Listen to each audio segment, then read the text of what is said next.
sepisan badhe kababar warok wanci dalu menika badhe kanthi cariyos utawi lampahan rebut waris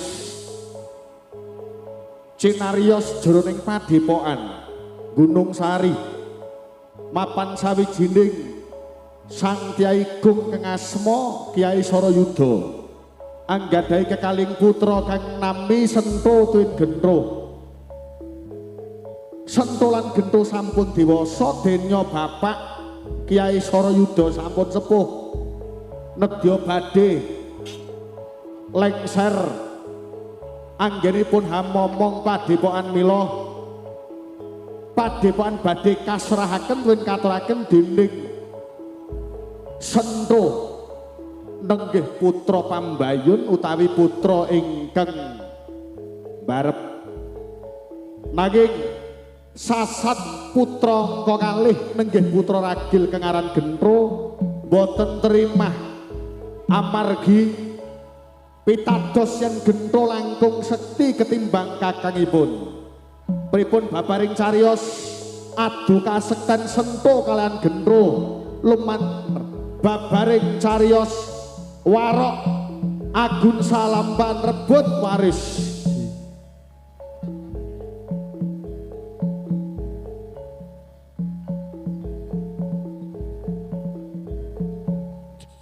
Bapak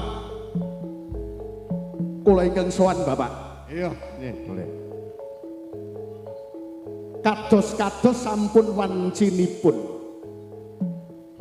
duk rikala kepengker panjenengan paring sasmita yen to sampun wancinipun panjenengan badhe lereh utawi seren anggenipun ngesuwi wonten padepokan Gunung Sari Bapak. Ning kedah dipun emut Bapak. Kula Sento putra pembayun panjenengan ingkang kedah kumedah badhe nerasaken gegayuhan panjenengan ingkang dereng kaleksanan ateges kula kinarya gantos panjenengan genipun ngesuwi siswa-siswa lan dlondong-dlondong wonten Padepokan Gunung Sari. Ning warta ingkang kula tampi Bapak, kados-kados babakan kula badhe minggah kinarya pangarsa sulih panjenengan rayi kula Gento kados boten terimah yen to kula ingkang ngesuwi Padepokan Gunung Sari mriki. Mila Bapak, mangsa borong anggenipun panjenengan ngreka daya pin budidaya ngereh-reh adi kula nggih putra ragil panjenengan kang aran Gentro supados mangke saged nderek dawuh panjenengan boten balela. Ateges saged nderek punapa ingkang keparing dados kersani Bapak. Mriyo kados pripun Bapak? Ngene le. Aku wis ngrungasa wong tuwa le. Ngaten. Ya. Anakku kan loro. Nggih, kula Pembayun Sentro, adik kula Gentro. Karo Gentro. Nak kekarepamu kok ngono kuwi ya le. Nak kowe wis kaya aku, itu. Kuwi gek bakal tak turunake ini nak kowe arep bajotake anggonmu ngarebut Padepokan. Kula mboten rebut lho Bapak. Kula niki putra Pembayun jenengan. Ingkang sampun nuruni sedaya ngilmu saking panjenengan. Ingkang langkung lair rumiyin ngertos padang petenge alam donya menika kula riyen ketimbang adik kula Gento. Menika kedah dipun penggalih. Ya ora ngono le. Ampun ngantos wonten Padepokan wonten wutah getih amargi rebut waris ampun ngantos lho Bapak. Iya. Kowe le tak kandhani. Nak Padepokan tak turunake ya nak adimu trima. Kamangka iki adimu agek gladi ana ing pendopo. Boten saged. Kedah kula. Kedah kula. Engko dadi ora karep-karep nak ana aja tak bacot. Jejere panjenengan piantun sepuh ingkang reka daya budidaya supados adi kula manut. Lah, iki nak krungu Gento kuwi dadi ki apa ngono lho. Mila kedah panjenengan pripun? Ampun ngaten Bapak. Pun long laju paring kula kemawon Bapak. Misal kuwi Gento. Ya nak trima Gento. Bapak. Gento. Apa sing tak ucapke nalikane aku gegladen ana sak mburine papan kang wis sinekti. Sawijine ana ing kene aku ora trima sabanjure Padepokan ana ing Gunung Sari. Arep tak jajahi kabeh ngilmune Bapak. Sik. Babakan iki kowe wis krungu sak kabehe. Bakal dirembuk apik utawa dirembuk rame. Yen dirembuk apik becik kowe ngalah. Aku ora gelem ngalah. Ateges aku suliye Bapak mergo aku kang Pembayun. Aku tunggalmu sing paling enom. Loh, mula kowe durung pantes. Aja padudon, aja do padudon. Sekedap Bapak. Ngene Gento. Yen to satemah kowe bakal dadi pangarsa ing Gunung Sari. Banjur kasekten apa kang bakal mbok unggulake? Aku ana ing sawijining gunung gedhe kang duwe aran para siswa-siswa lan ingon-ingonku ana ing glondong separone nggon aku lho. Nanging ilmune Bapak arep tak tampa kabeh. Duwe apa? Sadurunge kowe ngetokake apa kang mbok duweni aku. Wis nurunake ngilmune Bapak kang aran Wahyu Dwi Denawa. Buktekno sing jenenge Wahyu Dwi Denawa kuwi kaya ngapa? Aku ra trima yen ana ing papan kene. Yen ora nganti kowe modar digaglak Dwi Denawa, aja katlah Sentro kakange Gento. Ya, tamakno. Dwi Denawa, cancut maju, maju Dwi Denawa.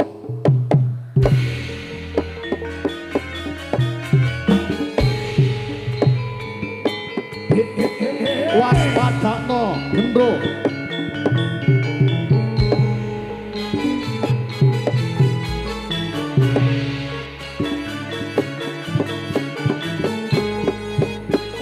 sudi ora wedi ora gigrek najan loro ingon-ingonmu deloken kaya ngopo ora sudi yen ilmu bapak Gaglagetho.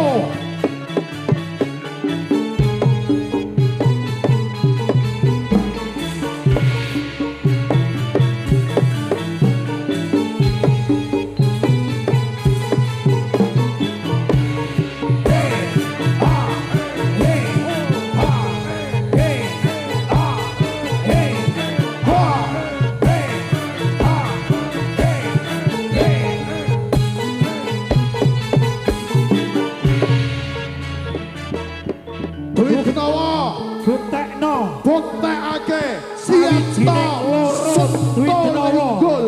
ora sudi yen ngilmune bapak arep tak tanding-tandinge marang aku.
Aku Duit Benawa. ora gigrek blas. Najan Gini ring mrene. sing tak delok para raksesa-raksesa sing aran Dwi Denawa. Apa kok ora gigrek? Ora gigrek blas sendro. Aku wis nuruni ilmune Bapak Dwi Denawa banjur kowe duwe apa? Aku para kang krakra sakti kang sawijine ana ing Gunung Gedhe. Ana sawijine kang singa barong. Tak idak kang ngalang-alangi aku. Kaya ngapa? Buktekke to.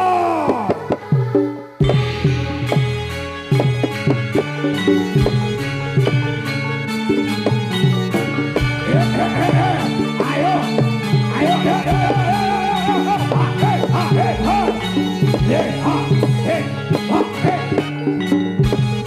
Ora gigrek blas.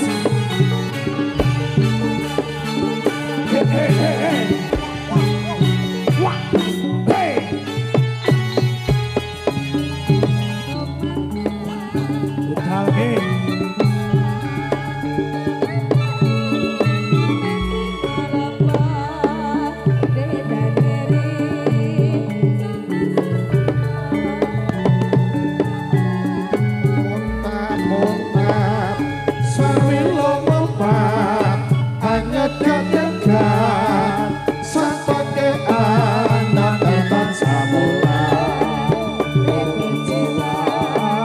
Satu bangsa bangsa dan pasulayan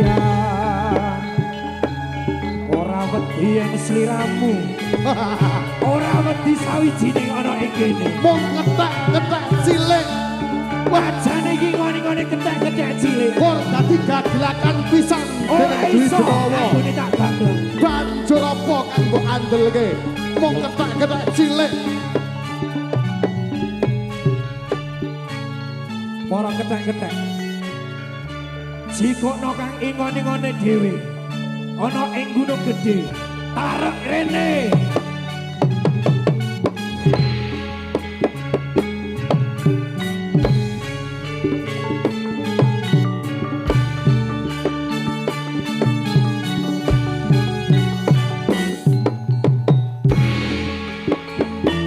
Utaling Prawadya Kala loh maju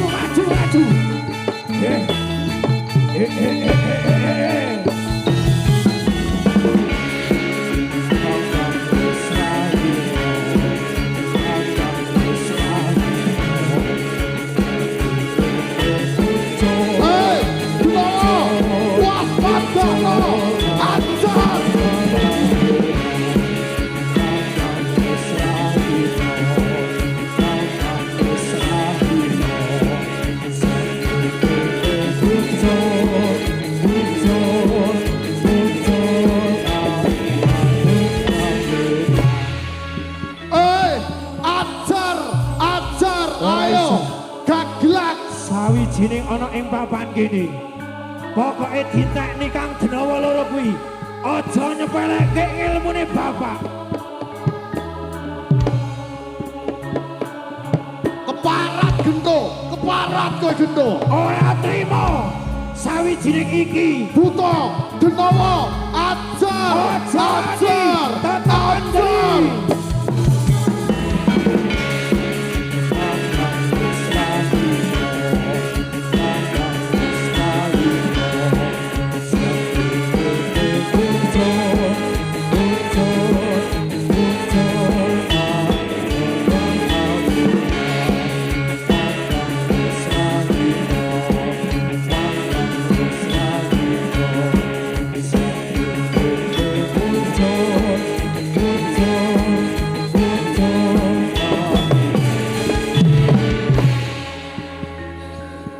Sawijining ana ing kene.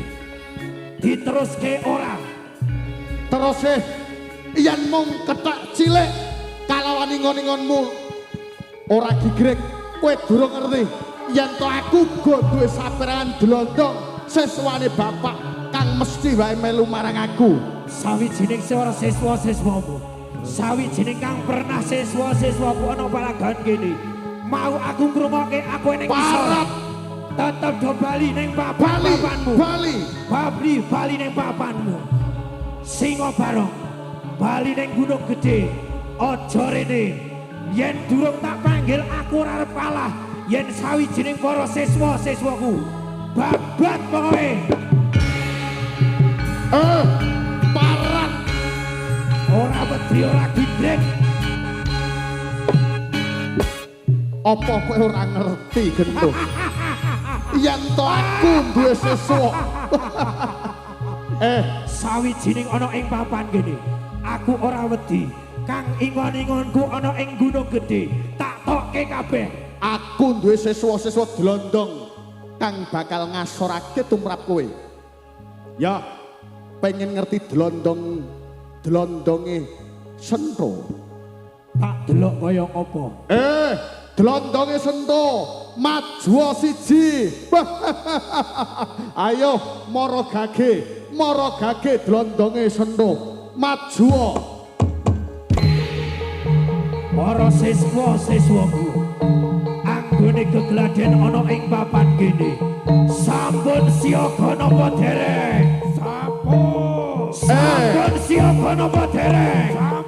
Ragadaya mara gage Ragadaya.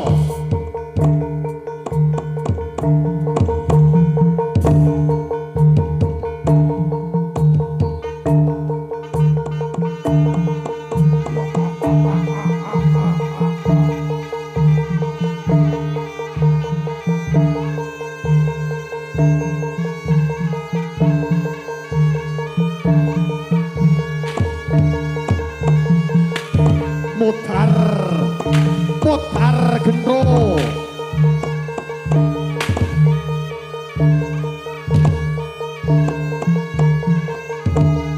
Seblak dase.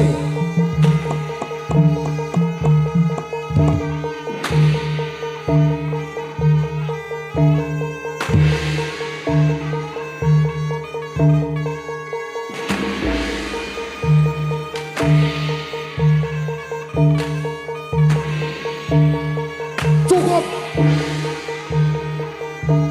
Ragadaya waspadakno dlondong-dlondonge siswa-siswa suku sakabeh. Ayo tandang karya. Para siswa-siswa anggone gegladen ana ing papan kene. Sampun siaga napa dereng? Sampun siaga napa dereng? Budal keso.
lamun bisa sira hanulada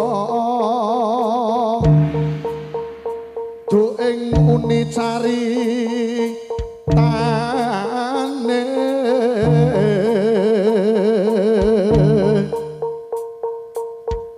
andalira sang Prabu sasra bahu ing Mesmati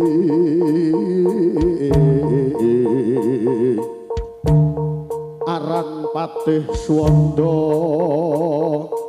lelabuhanipun kang kinelung triprakara guna kaya purune kang den antepi nuhun nitrah utama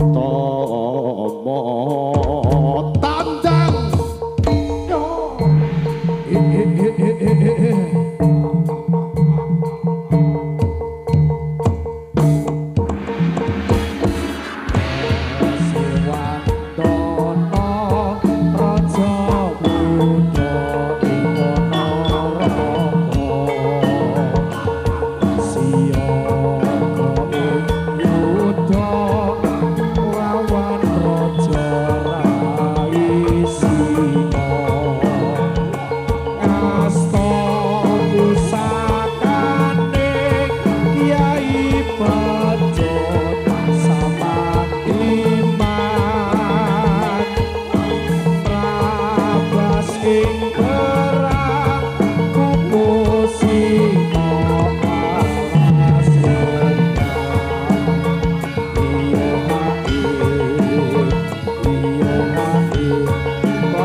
siswa-siswaku anggone gegladen ana ing laladan kalisan gede aja gawe gelo ning atiku kang ngalang-alangi ana ing papan kene bapak ora trima aku yo ora trima yen sendok arep dadekke sawijining para siswa-siswaku hancaku kabeh sing penting sampun siaga napa dereng sampun siaga napa dereng bidal kejo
lambekan tangan.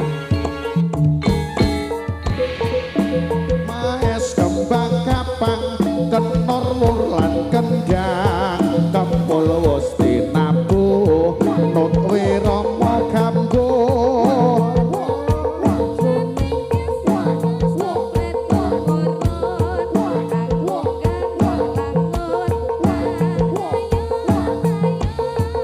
kemrisi ing krepya sampur kang sinobla rikmo ngandan-andan nyongklang beksa kepan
ayo rawe rantas malang tuntas Budal keco.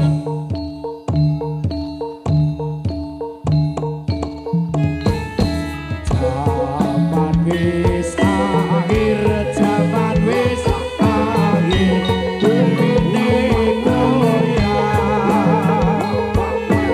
Akale jungkir nakarati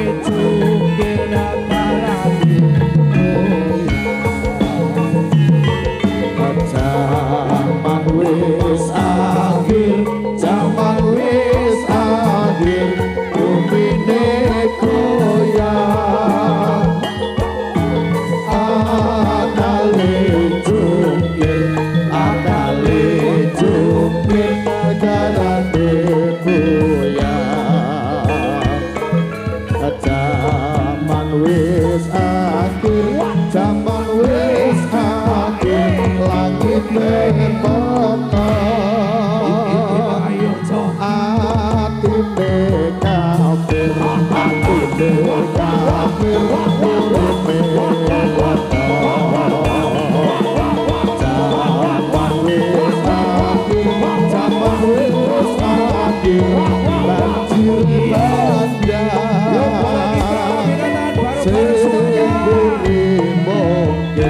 seguri mungkir sing arep edan zaman wis akhir, zaman wis akhir, bumine goyang.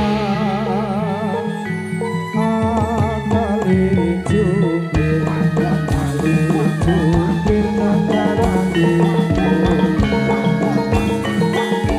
zaman wis akhir, zaman wis akhir, bumine goyang.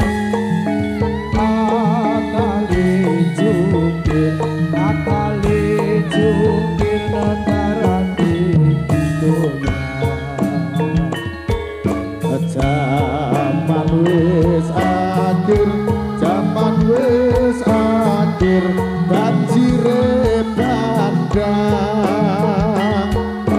sing mburi mungkir, sing mburi mungkir, sing arep edan.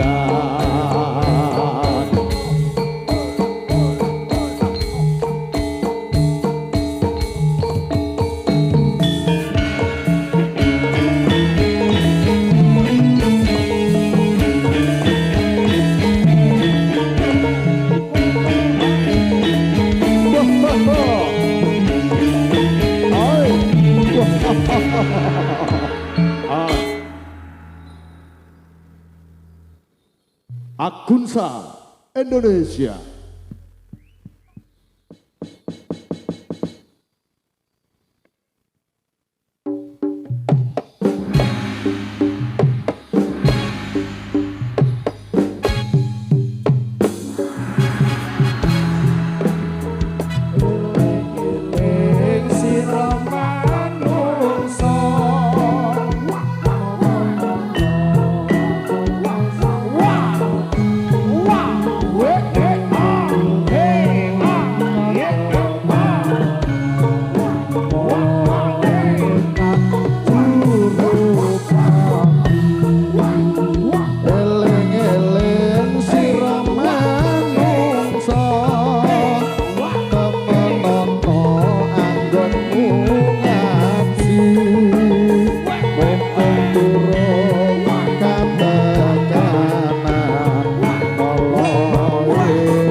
Yo ho ho tande tande.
Ayo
semuanya.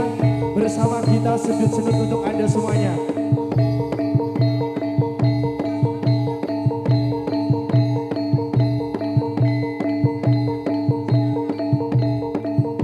Bersama kita sudut-sudut untuk Anda semuanya.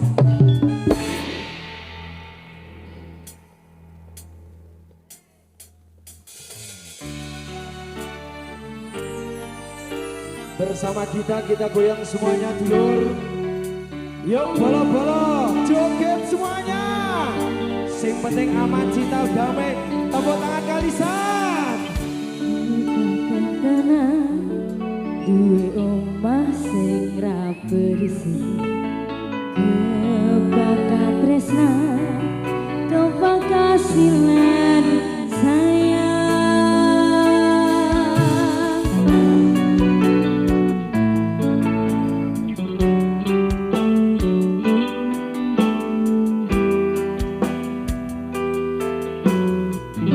Yuk tangan-tangan di atas semuanya, konco bolo.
Jika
Wow.